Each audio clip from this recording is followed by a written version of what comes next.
This is Harsh Rules. I'm Ben Harsh, and today we're going to learn to play The Last 100 Yards.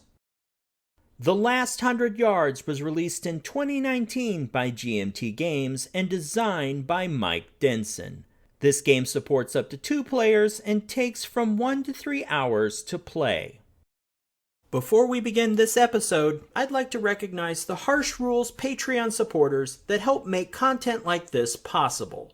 If you'd like to support the channel, head over to patreon.com/harshrules to learn more.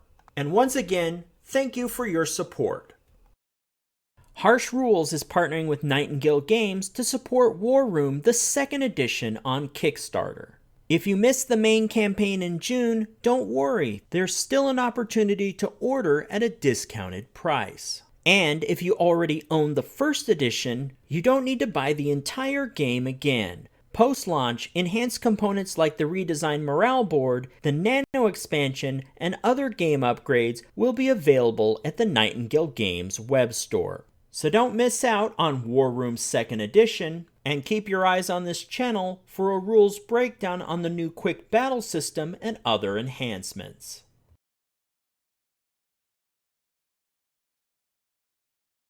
Welcome back to the Harsh Rules breakdown for The Last 100 Yards.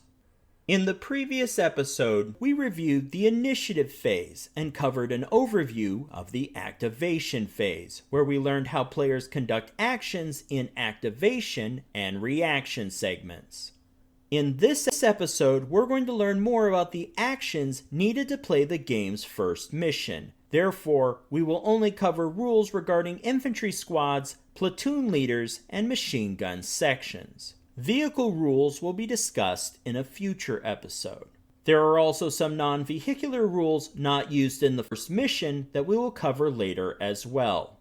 For example, as noted in the mission briefing, a 90-minute barrage has knocked out communications for supporting mortar and artillery batteries. Therefore, mortar rules will be covered in a later episode. Actions that are used in the first mission include maneuvers for basic movement and assaults, recovery actions, and small arms fire actions. With a focus on those rules, let's walk through the remaining phases to understand the overall procedures for a game turn. Many of these actions set up combat instances that are resolved in later phases. Units on the game map are tagged with die roll modifier markers for specific combat types to coordinate their resolution. For example, units tagged with green small arms fire, gold anti-tank fire, and red mortar fire die roll modifier markers are resolved in the fire resolution phase. Next, the outcome of opposing units inhabiting the same hex in close quarters combat are decided in the assault resolution phase. The final 3 phases close out the game turn. Mortar fire markers, mortar recovery, forward observer status, and fire extensions are handled in the mortar fire adjustment phase. Game time spent in the turn is recorded in the determined time lapse phase. And finally, markers are adjusted, squad configuration and leader replacements are managed, and victory conditions are checked in the cleanup phase. Now, with a basic understanding of the procedures of a game turn, let's look at actions that players can conduct with their units in the game's first mission.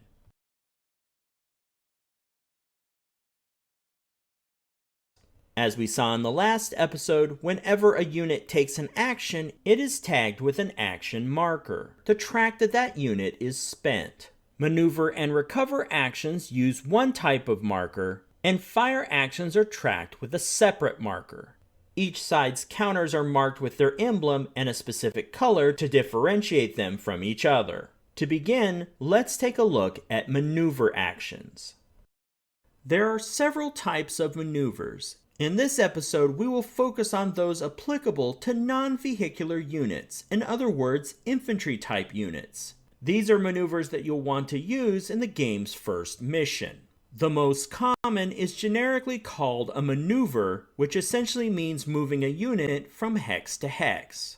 Other maneuver types include assaults, which are maneuvers that position opposing units in the same hex to conduct close quarters combat. Related to assaults are feints, which also allow non-vehicular units to call off an assault at the last minute. Withdrawals allow non-vehicular units to disengage from the enemy by moving 1 to 4 hexes towards their friendly board edge.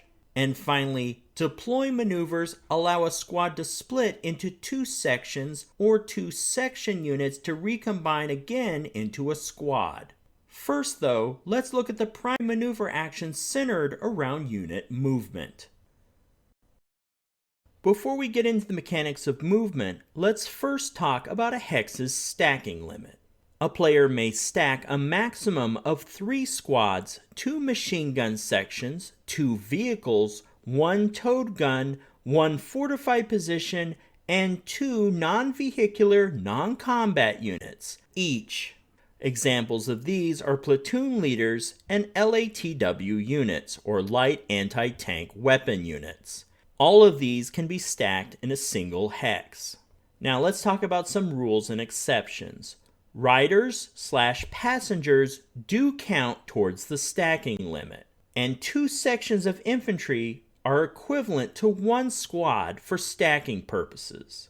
The stacking limit is checked at the end of each platoon activation cycle. The owning player eliminates any excess units.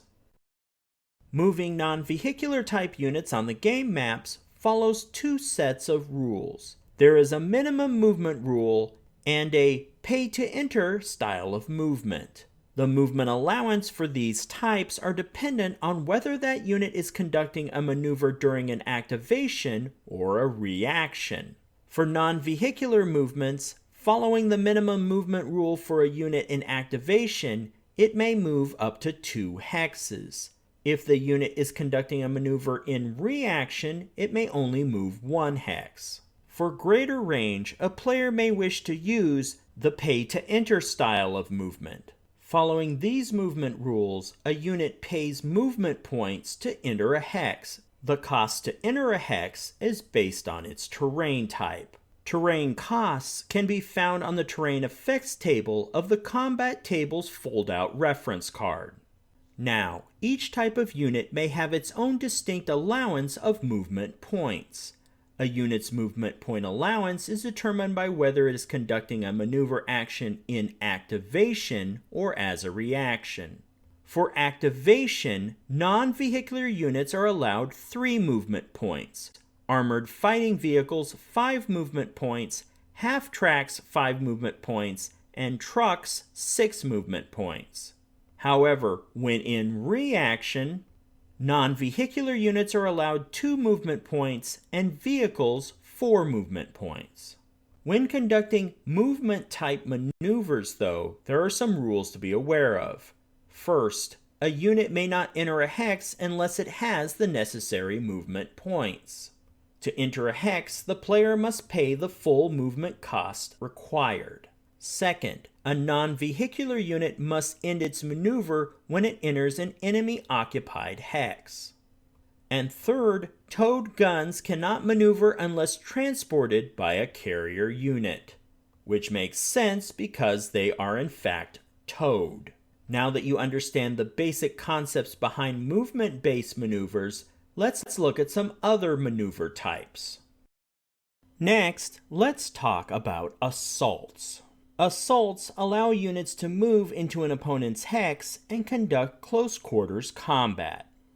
For infantry, a unit must be at least 2 hexes from their target to conduct an assault. Within this range, there are 2 types of assaults.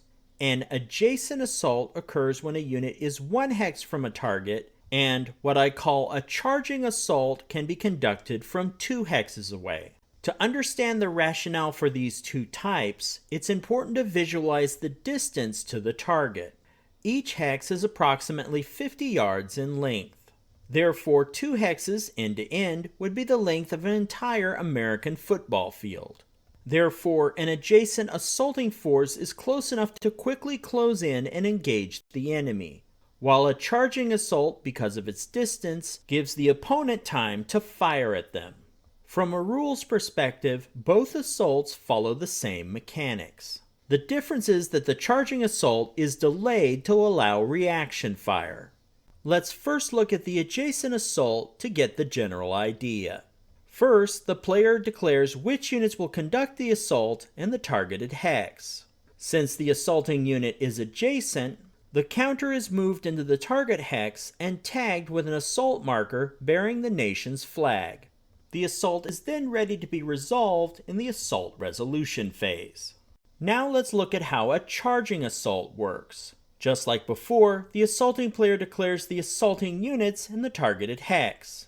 However, since the assaulting unit is 2 hexes away, they are moved into the adjacent hex and tagged with an assault arrow marker. The unit then temporarily ends their maneuver, which allows the enemy player to react to their assault. Then, during the marker adjustment step of the current platoon activation cycle, the assault arrow marker is removed, and the assaulting units are moved into the assault hex. The unit is then tagged with an assault nationality marker, just like with an adjacent assault. Alternatively, the assaulting units may instead declare a feint and cancel the assault, in which case they are not placed in the hex. Now that we've learned how to set up an assault, it will be resolved in the 4th game phase for assault resolution, which we will cover in a subsequent episode. Next, let's talk about the withdraw maneuver.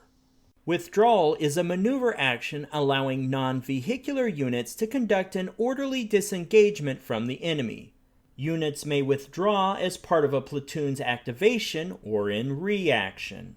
Units do not expend maneuver points to withdraw, but instead can withdraw from 1 to 4 hexes towards their friendly board edge. Also, some or all units in a hex may withdraw individually or as a stack. While we're discussing withdraw, we will also cover the rules for retreat, since they're nearly identical. A retreat is one of the many outcomes of an assault. When retreating, a player can move 2 to 4 hexes towards their friendly board edge. Between these two rule sets, there is one exception for retreats, which allows them to enter an enemy-occupied hex. Now, let's cover some rule exceptions. When withdrawing, a unit cannot enter an enemy-occupied hex or a primary impact hex from a mortar, but can enter a secondary impact hex. This is where there's an exception with retreat, where retreating units can enter an enemy-occupied hex if there is no other option. However, continuing with our list of exceptions, they may exit any primary or secondary impact hex, but will suffer the mortar fire attack upon exiting. We'll learn more about this in a later episode when I cover mortars.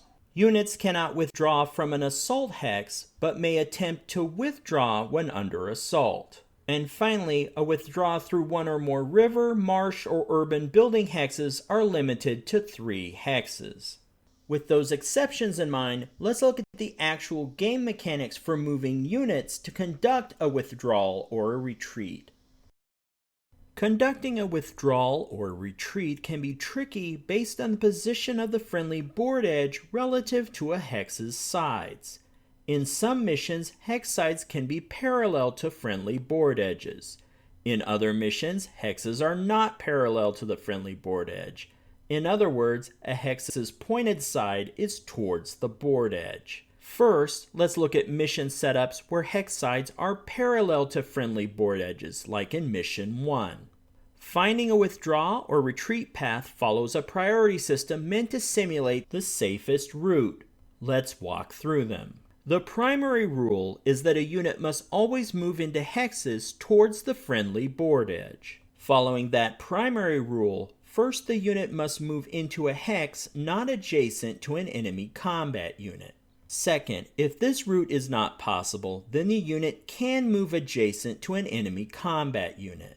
Third, if the unit is adjacent to the friendly board edge or impassable terrain, then the unit may withdraw along it as long as each hex is further away from the original hex. And fourth, when withdrawing along an impassable river, the unit must attempt to cross at a ford or bridge if possible.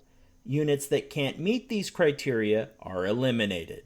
For conducting a retreat, there's actually a fifth priority, and that's if there's no other maneuver than to move into an enemy hex. This will trigger a new assault, with the retreating unit becoming the attacker.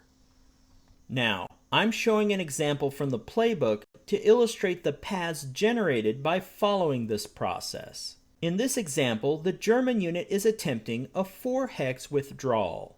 Following the process, this unit must move towards the German-friendly board edge at the southern end of this map. Following the priority process, the only available hex they can move into is H3, because this hex has precedent over the hex directly below them. That hex is adjacent to an enemy US squad. With the second move, there is no hex that is not adjacent to an enemy unit. So the German squad has two options. They can move into G4 or H4. The path continues for the third and fourth movements, following the same process. As you can see, there are several pathways to follow. Boiling these priorities down, you really have two options. Looking for hexes that are not adjacent to an enemy unit, or, if those are not available, moving into hexes adjacent to enemy units. The other priorities don't come into play unless you run into impassable terrain like a river or the friendly board edge itself. Finally, if at any time during withdrawal or retreat, if an undisrupted non-vehicular unit moves adjacent to an enemy-occupied hex containing an undisrupted or non-shocked enemy combat unit, the withdrawing unit is marked with a regrouping marker at the end of its withdrawal or retreat unless the withdrawing unit was disrupted, the enemy-occupied hex is a primary impact hex or contains an assault arrow or a nationality marker, or the hex entered contains an undisrupted friendly combat unit. A quick note, the last 100 yards living rules were recently updated to use a recovery marker for this process. Previously, this procedure was handled by a cohesion check. So what does a regrouping marker mean? In the last 100 yards, regrouping represents the usual and expected temporary vulnerability and disorder of units immediately after an assault or a withdrawal. Units with a regrouping marker are limited to one of the following actions. They can conduct a small arms fire action, reduced by 1 against an adjacent hex, a recovery attempt, or they can withdraw. Regrouping markers are removed immediately when a unit recovers, disrupts, or withdraws. When hex sides are not parallel to a friendly board edge, the priority sequence is similar except that now lateral movement is an option. If you look at this example, once again borrowed from the playbook, the German unit's first movement can now be made into a lateral hex. However, players cannot conduct an entire retreat or withdrawal through lateral movement. Consecutive lateral movements are prohibited. The second movement must then be made next to an enemy combat unit. There are two paths for this. So basically, the priority is pretty much the same, by moving into a hex towards the friendly board edge that is not adjacent to an enemy combat unit. If this is not available, check for lateral movement. If there is no lateral movement options, or you just moved laterally, then the unit may move adjacent to an enemy combat unit. Once again, there is also an exception for retreating units that when no other options are present, they can move into an enemy-occupied hex and trigger an assault. Next, let's take a look at the deployment maneuver. Deploy is a special maneuver action allowing a player to split an infantry squad into two sections at any time during the platoon activation or reaction segment. Each deployed section may maneuver, fire, or conduct no action at all. There is no movement point cost to deploy. To conduct a deployment maneuver, remove the deploying squad counter from play and replace it with two randomly selected section counters not currently in play from the same platoon. To recombine sections into a squad, anytime two sections of the same platoon are in the same hex during step 3 of cleanup phase, two sections may recombine into a squad, selected at random from the same platoon. If one of the two sections is disrupted, a recovery die roll is made and compared to the cohesion of the non-disrupted section. If the die result is less than or equal to that section's cohesion rating, the two sections are then replaced with a non-disrupted squad. Otherwise, they are replaced with a disrupted squad. A quick note, concealment is only retained if both sections were concealed prior to the recombination. Be aware, though, there are some restrictions to this deploy maneuver. First, disrupted units may not deploy. Second, deployment is limited to one squad per infantry platoon. Also, only one of the two sections are allowed to conduct a fire action at the moment of deployment. And finally, sections that do not conduct an action at the time of deployment are limited to reactions for the balance of the game turn.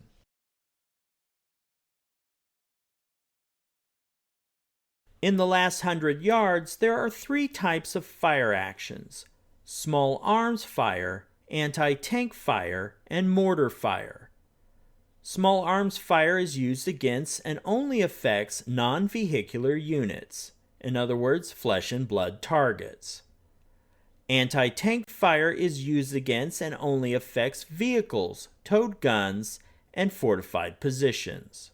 In other words, hard targets. Mortar fire affects both vehicular and non-vehicular units. Each firing unit is limited to a single fire action, either a small arms or an anti-tank fire attack. All small arms and anti-tank fire must be within range and line of sight of the target at the time of fire. After line of sight is confirmed to a target, a small arms fire action can be set up. Then the player will need to calculate the die roll modifier to tag the targeted unit with. Later in the fire resolution phase, all DRM marked units will be resolved with die rolls. Before we jump ahead to calculating modifiers, though, let's first learn how the underlying cohesion mechanic works. Small arms fire can only be used against an opponent that has a green cohesion stat in its lower right-hand corner. The cohesion number tells players how much fire a unit can take before it is reduced. Combat die rolls in the last 100 yards are made with a 10-sided die. Therefore, the German infantry unit's cohesion provides protection from die results 1 through 5. However, that unit is vulnerable to die results above this. A die result of 6 through 9 typically results in the unit becoming disrupted, which basically means the unit will lose one step in its reduction path. If the unit is already disrupted, it becomes a casualty. And a die result of 10 is an immediate casualty. This may reduce a squad to a section or eliminate a section entirely. Now that we understand how small arms fire works without modifiers, let's bring some modifiers into play. Modifiers exist to account for combat situations such as range, cover, visibility, etc. A key rule to remember with modifiers is regardless of how many are in effect, the maximum modifier that can be applied as a penalty is -4. The first modifier to factor into small arms fire is range. When referencing the small arms DRM table, you'll notice a numbered row at the top. This is the range of the firing unit. You'll map the firing unit's small arms fire range number here. Once you find the appropriate column, the numbers beneath refer to the distance in hexes to the target. Once you've found this result, trace this back to the column on the far left, which lists the actual die roll modifier, which we call DRM. Now, you'll also notice that this table continues down with combat situations and their equivalent DRMs. So for our example, we have a US squad with a range of 8. The targeted German squad is 5 hexes away. This means a -3 die roll modifier. However, the US squad has a +1 small arms value as its stat. Therefore, the overall die roll modifier for this attack is -2. So a green -2 DRM marker is placed on the German unit. Players will run this calculation for every small arms fire action, and then all of the markers will be resolved with die rolls in the fire resolution phase.